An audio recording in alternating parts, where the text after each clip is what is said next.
सभी पुस्तक प्रेमियों को मेरा नमस्कार। और जैसा कि आप सभी को पता है कि मैं इस गोमती पुस्तक महोत्सव को पूरा कवर कर रहा हूँ। और गोमती पुस्तक महोत्सव जो लगा हुआ है वो गोमती नदी के किनारे लगा हुआ है।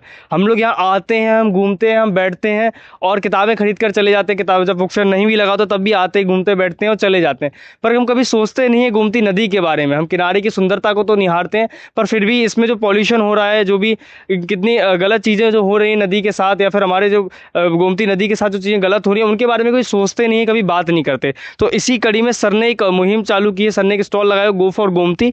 तो हम सर से जानेंगे कि उनकी क्या मुहिम है और वो क्या क्या उनके पास चीज़ें आइडियाज़ वगैरह है। हेलो, नमस्ते। मेरा नाम देवेश है और ये हमारा एक इनिशिएटिव है, गो फॉर गोमती। हमारी टीम है, हमारे फाउंडर हैं आरजे प्रतीक, आरजे रेडियो मिर्ची से, ठीक है। जानते हैं। और भी लोग हैं फाउंडर मेंबर उनके साथ में। तो हम लोग क्या करते हैं बेसिकली, हमारा मोटिव ये है कि हम अपनी जो गोमती नदी है, हमारी लाइफलाइन है लखनऊ की, इसको हम लोग पुनर्जीवित करें। मतलब ये लगभग अब मरने की कगार पे है। जैसे दिल्ली की यमुना है, उसी हालत में ये भी होने जा रही है, मतलब उसकी उसी की ओर अग्रसर है। तो हमारा मोटिव यही है कि हम अपनी गोमती नदी को दोबारा से पुनर्जीवित करें। तो उसके लिए हम लोग हर संडे को अलग अलग घाटों पे जाके हम लोग हर संडे को क्लीनिंग ड्राइव्स करते हैं। वहाँ से जो भी प्लास्टिक वेस्ट है, जो भी स्पिरिचुअल वेस्ट है, या जलकुंभी वगैरह है, जो जलकुंभी होती है बेसिकली वो क्या करती है कि मतलब ऑक्सीजन ख़त्म करती है नदी की। तो उस सबको हम लोग निकालते हैं। और नगर निगम के साथ भी हमारा अच्छा वो है, कांटेक्ट है। तो वो हमारे साथ जुड़ करके नगर निगम, जो हम लोग सारा कचरा इकट्ठा करते हैं उसको अच्छे से ले जाके डिस्पोज वगैरह करते हैं। तो हम लोग इस स्टॉल के माध्यम से लोगों को यही जागरूक करना चाहते हैं कि हो सके तो वो हमारे साथ ड्राइव्स में जुड़े, क्लीनिंग ड्राइव्स में जुड़े। या नहीं भी तो वो मतलब अपने आसपास गंदगी ना रखें। जैसे हम लोगों ने कई सारे बैनर्स सर आप लगाए हुए दिखा हैं। सकते हैं, तो आप थोड़ा इन इन बैनर्स के दिखा सकते हैं थ्रू बैनर्स जैसे के हम बारे में। इन बैनर्स के थ्रू जैसे हम मैसेज दे रहे हैं, सबसे मेन तो हमारे यहाँ प्लास्टिक ही है। तो ये please bring your own bags, ठीक है। तो प्लास्टिक के बारे में हमारे पास और भी डेटा है। जैसे आप ये डेटा देखेंगे तो इसमें ये डेटा ये बता रहा है कि जो हर साल कौन सा प्लास्टिक वेस्ट सबसे ज़्यादा, जो गार्बेज है, किस रूप में जो समुद्र में जाता है। तो सबसे ज़्यादा प्लास्टिक बैग्स ही हैं जो सबसे ज़्यादा परसेंटेज में जाके समुद्र में, नदियों के माध्यम से जाके समुद्र को, हमारे इन्वायरमेंट को गंदा करते हैं। उसके बाद आती है प्लास्टिक बॉटल्स, ऐसे ही मतलब एंड सो ऑन, बहुत सारी प्लास्टिक की चीज़ें हैं। तो बस यही हमारा इनिशिएटिव है कि हम यहाँ से लोगों को मैसेज दें कि अगर वो हमारे साथ नहीं भी जुड़ सकते किसी कारण से आकर के, तो वो एज अ वॉलेंटियर ना सही तो अपनी डेली लाइफ में थोड़े थोड़े चेंजेस लाके वो हमारी गोमती की इस मुहिम में, गोमती को पुनर्जीवित करने की इस मुहिम में हमारा साथ दे सकते हैं। तो बस थैंक यही यू वेरी हमारा मच सर। मैसेज है। आपने बहुत अच्छी मुहिम है, बहुत ही। मैं खुद भी कोशिश करूंगा कि जब भी फ्री हूँ आपकी मुहिम को ज्वाइन करूँ। सर मैं आपके स्टॉल्स पर ही कुछ मूर्तियाँ और कुछ ये चीज़ें देख सकता हूँ, तो इनके बारे में आप सर थोड़ा हाँ, जानना ये चाहेंगे। ऐसा है कि जैसे अभी दिवाली जस्ट बीती है।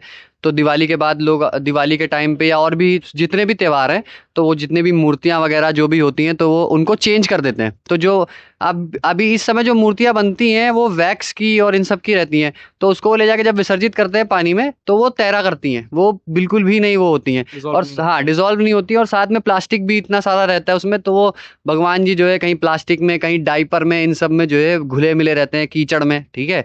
तो हम लोग को इस तरह की चीज़ों को प्रमोट करें। ये मूर्तियां आप जैसे देखिए, काफ़ी दिखने में सुंदर भी हैं और ये गोबर की हैं, मतलब काऊ डंग की हैं। तो ये बिल्कुल भी हार्मफुल नहीं है कि ये नदियों को पॉल्यूट करेंगी या घुलेंगी नहीं, तो भगवान का भी अनादर नहीं होगा। ये तुरंत घुल जाएंगी। और इनका सबसे अच्छा चीज़ है, अगर आप इनका सबसे ज़्यादा आशीर्वाद चाहते हैं भगवान का, तो आप इनको अपने घर में जो गमला है या गार्डन है उसमें डाल दीजिए और पानी डालिए। 2-3 घंटा भी नहीं लगेगा, ये पूरी तरह से डिजोल्व हो जाएगा। और खाद के रूप में पेड़ों को खाद मिल जाएगी, वो फूल बन के खिल जाएंगे। आपके भगवान हमेशा आपके आंगन में ही खिले रहेंगे। तो इस तरह के प्रोडक्ट्स को हम प्रमोट करते हैं। जैसे ये दिया भी है, ये भी काऊ डंग का है, ठीक है, इसी तरह का है। Thank you very much sir. ये जो आपने जिस तरीके की भगवान की प्रतिमाओं के बारे में बताया, तो मुझे ये सबसे इनोवेटिव चीज़ आपके यहाँ की लगी कि हम सभी के घरों में हम लोग प्लास्टिक की खरीद रहे, हाँ पता नहीं किस किस तरीके की चीज़ खरीदते हैं मूर्तियाँ। फिर उनका अनादर भी होता है, जैसे कि आपने कहा कि जब हाँ। हम और विसर्जित करते हैं तो अनादर भी होता है। हाँ तो जो आपने ये मुहिम है, ये जो गोबर से बनी हुई है, तो गोबर तो और भी पवित्र माना जाता है हमारे, हम सब हाँ घरों के लिए लीपा जाता है, हम लोग इसको जी। पूजा करते हैं, गोवर्धन पूजा भी होती है। तो ये अगर धार्मिक रूप से हम देखें जाए, वैज्ञानिक रूप से हम देखें, चाहे हम धार्मिक रूप से देखें, चाहे हम गोमती जागरूक रूप से हम देखें, तो ये बहुत ही अच्छा इनिशिएटिव है। सर अगर आप बता सकते हैं कि हम इनको कहाँ परचेज कर सकते हैं थोड़ा। इनको परचेज करने के लिए मार्केट में कई जगहों पे अवेलेबल है। वैसे जो हम जिनके साथ हम जुड़े हुए हैं, तो आपको लेटे हुए हनुमान जी मंदिर है, वहाँ पे आपको ये प्रोडक्ट्स मिल जाएंगे, आसानी से मिल जाएंगे वहाँ पे। गणेश जी भी, और ये आपके जितने भी इको फ्रेंडली चीजें हैं पूजा की, वो सब वहाँ पे आपको सारी सामग्री मिल जाएगी। Thank you very much sir, आपकी इस मुहिम के लिए आरजे प्रतीक जी को भी और आपको भी, और आप सभी लोग जो भी वॉलंटियर करते हैं, जो भी लोग यहाँ नहीं है जो वॉलंटियर करते हैं अपना समय निकाल के, देखो उन सभी को मेरा धन्यवाद है कि आप इतनी महत्वपूर्ण मुहिम में हमारे साथ जुड़े हुए हैं, लोगों के साथ जुड़े हुए हैं और काम कर रहे हैं। और मेरा सबसे पर्सनल अनुरोध रहेगा कि अगली बार दीपावली या कोई भी त्यौहार ऐसा है तो आप ऐसी ही चीज़ों को, इन्हीं तरीके की जो प्रतिमाएं हैं, इन्हीं तरीके के जो इको फ्रेंडली चीज़ें, उन्हीं को आप उपयोग करें, बेहतर होगा मेरा मानना। इससे धार्मिक रूप से भी और वैज्ञानिक रूप से और पर्यावरण के सही हर प्रकार से ये बहुत अच्छा है। Thank you very much sir, thank you very much sir. एक ये हमारा sure sir, go for Gomti का हमारा स्लोगन है, go for Gomti, Sunday for Gomti, ठीक है। ये हमारा go for Gomti, Sunday for Gomti, और आज भी संडे ही है तो गो हाँ, फॉर गोमती, आज हम संडे फॉर ड्राइव गोमती। करके यहाँ पे